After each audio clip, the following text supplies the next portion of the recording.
नमस्ते जी। वैदिक राष्ट्र में आपका स्वागत है। आज का हमारा विषय है ईश्वर की आज्ञा पालन के लिए सबको अग्निहोत्र यज्ञ करना चाहिए। आज के इस लेख के लेखक हैं वैदिक विद्वान मनमोहन कुमार आर्य, देहरादून से। आगे बढ़ने से पहले आपको बता दें कि वैदिक राष्ट्र पर हम लगातार वेद के सिद्धांतों से जुड़े हुए विषय आपके लिए लेकर आते हैं। इसीलिए वैदिक राष्ट्र को लाइक करें, शेयर करें, सब्सक्राइब करें, बेल आइकन की घंटी को दबा दें और अपने कीमती सुझाव कमेंट करना ना भूलें। आइए विषय की ओर चलते हैं। परमात्मा इस संसार का स्वामी है। उसी ने इस संसार को बनाया है, वही संसार का पालन कर रहा है।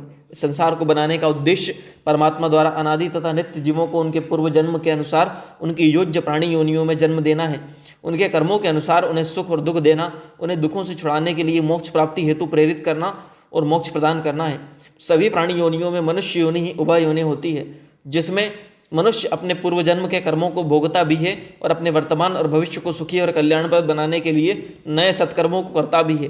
परमात्मा ने सभी मनुष्यों को अपने अपने कर्तव्यों का बोध कराने के लिए सृष्टि के आरंभ में प्रथम पीढ़ी में अमैथुनी सृष्टि में उत्पन्न स्त्री और पुरुषों को 4 ऋषियों अग्नि, वायु, आदित्य, अंगिरा के माध्यम से 4 वेदों ऋग्वेद, यजुर्वेद, सामवेद, अथर्ववेद का ज्ञान उपलब्ध कराया है।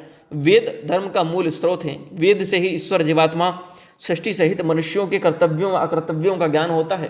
वेदों में मनुष्यों को पंच महायज्ञ करने की आज्ञा है, जिसका प्रकाश मनुस्मृति में महाराज मनु ने भी किया है। इसी आधार पर सभी गृहस्थ मनुष्यों को प्रतिदिन प्रातः एवं शाम ब्रह्मयज्ञ, संध्या, देवयज्ञ, अग्निहोत्र, पितृयज्ञ, अतिथि यज्ञ, बलिवेश, देवेश यज्ञ करना अनिवार्य होता है। सभी मनुष्यों का धर्म एक ही होता है। धर्म से इतर मत मतांतर हुआ करते हैं। वेद धर्म से इतर संसार में जितने मत और संगठन हैं वह धर्म नहीं अपितु मत हैं।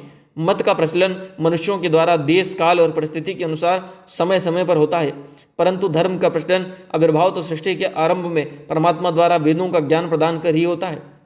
अतः संसार के सभी मनुष्यों को वेदों की महत्ता के कारण वेदों की शरण में आना चाहिए और सत्य धर्म की दीक्षा लेकर अपने जीवन को सफल बनाना चाहिए। देवयज्ञ अग्निहोत्र करने का विधान अथर्ववेद के मंत्रों में भी है। ऋषि दयानंद ने पंच महायज्ञ विधि में इन मंत्रों व यज्ञ की विधि को प्रस्तुत किया है। अथर्ववेद के निम्न 2 मंत्र 19-55 और 3-4 में प्रतिदिन अग्निहोत्र करने का विधान है। मंत्र इस प्रकार हैं। ओम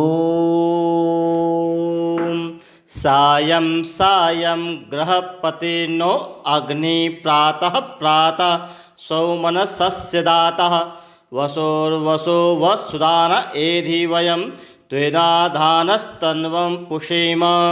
ओम प्रातः प्रातः गृहपतिर्नो अग्नि सायं साय सौमनस्यं दाता वसोर्वसो वसुदानम् एधिन्नधानस्त्वा शतं हेमा रिधेम।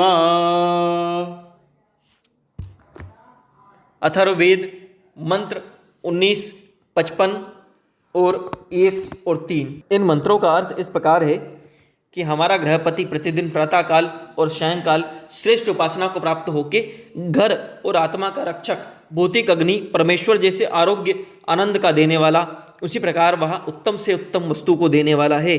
इसी से परमेश्वर वसु अर्थात धन का देने वाला प्रसिद्ध है। हे परमेश्वर, इस प्रकार आप मेरे राज्य आदि व्यवहार और चित्त में प्रकाशित रहिए। इस मंत्र से अग्निहोत्र करने आदि के लिए भौतिक अग्नि का भी ग्रहण करने योग्य है।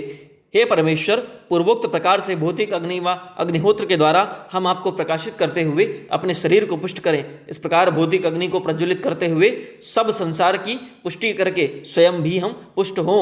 दूसरे मंत्र का अर्थ करते हुए पहले मंत्र के समान ही है इसका अर्थ विशेष है कि अग्निहोत्र ईश्वर की उपासना करते हुए हम लोग 100 हेमंत ऋतु बीत जाए, उन वर्षों में अर्थात 100 वर्ष पर्यंत धनादि पदार्थों से वृद्धि को प्राप्त होते रहें।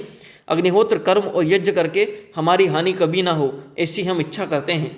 वेदों में ईश्वर की उपासना और अग्निहोत्र का विधान होने के कारण सृष्टि के आरंभ से अधावधि पर्यंत सभी ज्ञानी और विवेकवान मनुष्य यज्ञ करते चले आ रहे हैं। यज्ञ के महत्व पर विचार करते हैं तो ज्ञात होता है कि मनुष्य के जीवन यापन करने से वायु, जल, पर्यावरण की अशुद्धि होती है। इससे वायु में रहने वाले तथा भूमि पर चलने वाले कुछ छोटे छोटे प्राणियों की हानि होती है।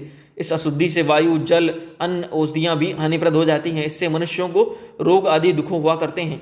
मनुष्य का कर्तव्य है कि वह उसके द्वारा जितनी मात्रा में पर्यावरण अर्थात वायु, जल आदि की शुद्धि होती है, प्राणियों को दुख होता है, उतनी ही मात्रा में उससे अधिक वह पर्यावरण की शुद्धि करने हेतु अग्निहोत्र देवयज्ञ किया करें, जिससे स्वयं व अन्य प्राणियों को सुख पहुँचे। इसे करने से यज्ञ के अतिरिक्त कन्या को सार्थक प्रभावशाली उपाय नहीं होता। यदि मनुष्य ऐसा ना करे तो वह पाप का भागी होता है। इसका कारण यह है कि हमने निमित्त से वायु आदि की अशुद्धि होने से हमें और दूसरे मनुष्य आदि प्राणियों को जो दुख होते हैं उतनी मात्रा में हम दोषी होते हैं। अतः हमें ही उस अशुद्धि और विकारों के निवारणार्थ अग्निहोत्र द्वारा वायु को शुद्ध करना होता है। यदि ऐसा करते हैं तो हम पाप मुक्त होते हैं। जितनी अधिक मात्रा में हम वायु और जल आदि की शुद्धि करते हैं उतनी अधिक मात्रा में हम पुण्य और उसके परिणाम स्वरूप सुखों के भी भागी होते हैं। अतः प्रत्येक मनुष्य को अग्निहोत्र यज्ञ करना चाहिए। इससे हमारा यह जन्म तो सुखों से युक्त होता ही है। यज्ञ कर्मों से जो कर्माशय बनता है उसके प्रभाव से हमारे परजन्म में भी सुख और कल्याण आदि का लाभ को हम प्राप्त करते हैं। अग्निहोत्र से अन्य अनेक लाभ भी होते हैं। अग्निहोत्र में गोघृत, वनस्पति, औषधियाँ आदि, शक्कर तथा पुष्टि करने वाले पदार्थ भी आहुतियों के रूप में आहूत किए जाते हैं। इससे यह सब पदार्थ अत्यंत सूक्ष्म होकर वायु के द्वारा आकाश में फैल जाते हैं। गोघृत यज्ञ से प्रयुक्त सामग्री का एक गुण हानिकारक कीटाणुओं का नाश करना भी इसका गुण होता है।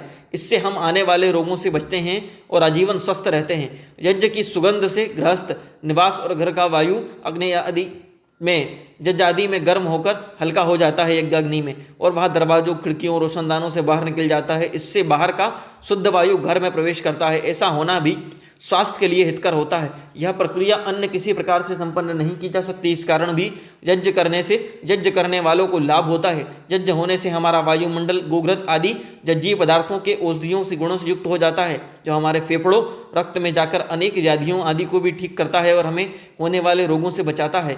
भोपाल गैस त्रासदी में यह देखा गया था कि वहाँ गैस का रिसाव होने पर एक याज्ञिक परिवार जो श्राद्धि का अनुमान कर अपनी परिवार की रक्षा हेतु यज्ञ करने लगा था, वह पूर्णतः सुरक्षित बच गया था।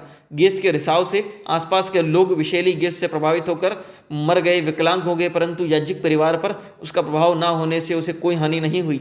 हमें ईश्वर, वेद और वैदिक विद्वानों, वैदिक परंपराओं पर विश्वास रखते हुए प्रतिदिन अग्निहोत्र यज्ञ करना चाहिए। इससे हम और हमारा परिवार स्वस्थ एवं निरोग रहेंगे, भविष्य में होने वाली किसी भी त्रासदी के प्रभाव से बचे रहेंगे। अग्निहोत्र यज्ञ में वेद मंत्रों का उच्चारण करते हुए आहुति देने आदि क्रियाओं को किया जाता है। वेद मंत्रों में अनादि, नित्य, सच्चिदानंद स्वरूप, सर्वज्ञ, सर्वशक्तिमान, निराकार, सर्वव्यापक, सर्वंतर्यामी परमात्मा से हम अपने सुख और कल्याण सहित धनेश्वरी की प्राप्ति के लिए प्रार्थना करते हैं। संसार का स्वामी हमारी आत्मा में विराजमान हमारे प्रत्येक कर्म और विचार को जानता है, हमारी प्रार्थनाओं को सुनता भी है। उसकी आज्ञा पालन करने से ही हम उससे वह सभी लाभ प्राप्त करने में सफल होते हैं जिनका वर्णन स्वयं परमात्मा ने ही वेद मंत्रों में किया है। इस कारण से यज्ञ करने से हमारे सभी प्रकार के दुख, कलेश और समस्याएं दूर होती हैं और हल होती हैं। परमात्मा का आशीर्वाद, कृपा हमें प्राप्त होती है। हम स्वस्थ और निरोग रहते हुए उन्नति करते, फलते फूलते हैं। इस कारण हमें सब मनुष्यों को ईश्वर की प्रसन्नता, अपने हित और सुखों के लिए प्रतिदिन यज्ञ करना चाहिए। ऋषि दयानंद ने लिखा है कि जब तक आर्यावर्त देश में वेद विधानों के अनुसार लोग यज्ञ किया करते थे, तब तक सभी मनुष्य स्वस्थ निरोग रहते हुए कल्याण को प्राप्त होते थे। यदि अब भी इसे आरंभ कर दिया जाए तो पुनः स्वर्ग का समय लाया जा सकता है।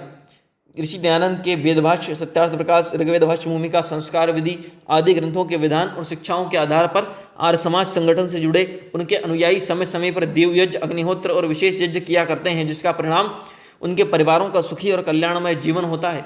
आर्य समाज में वेदपारायण यज्ञों का प्रचलन भी है। इन पारायण यज्ञों में ईश्वर की वाणी, वेद के सभी मंत्रों का उच्चारण किया जाता है। ऐसा करते हुए यज्ञों में आहुतियाँ दी जाती हैं। निश्चित ही यह एक कल्याणप्रद प्रक्रिया और अनुष्ठान है। हमने वेद के बड़े बड़े विद्वानों को अपने निवासों पर चतुर्वेद पारायण यज्ञ करते हुए सुना और देखा है। अथर्ववेद, सामवेद भाष्यकार, अनेक वैदिक विद्वानों के लेखक पंडित विश्वनाथ विद्यालंकार वेदोपाध्याय जी के द्वारा आयोजित चतुर्वेद पारायण यज्ञ में हम सम्मिलित भी हुए थे। उन्होंने 103 वर्ष की स्वस्थ आयु प्राप्त की थी। अतः स्वस्थ जीवन व दीर्घायु सहित सुखों और कल्याण की प्राप्ति के लिए सभी मनुष्यों को ईश्वर की वेदों में दी गई आज्ञाओं का पालन करते हुए नित्य प्रति देवयज्ञ, अग्निहोत्र करना चाहिए। इससे हमारा वर्तमान जन्म तथा परजन्म सभी लाभान्वित होते हैं। यह हमारे मोक्ष की प्राप्ति में भी सहायक होंगे। ओम। प्रस्तुत लेख के लेखक हैं वैदिक विद्वान मनमोहन कुमार आर्य, देहरादून से। आपको बता दें कि वैदिक राष्ट्र पर हम लगातार वेद के सिद्धांतों जुड़े हुए विषय आपके लिए लेकर आते हैं। इसीलिए वैदिक राष्ट्र को लाइक करें, शेयर करें, सब्सक्राइब करें, बेल आइकन की घंटी को दबा दें और अपने कीमती सुझाव कमेंट करें। धन्यवाद।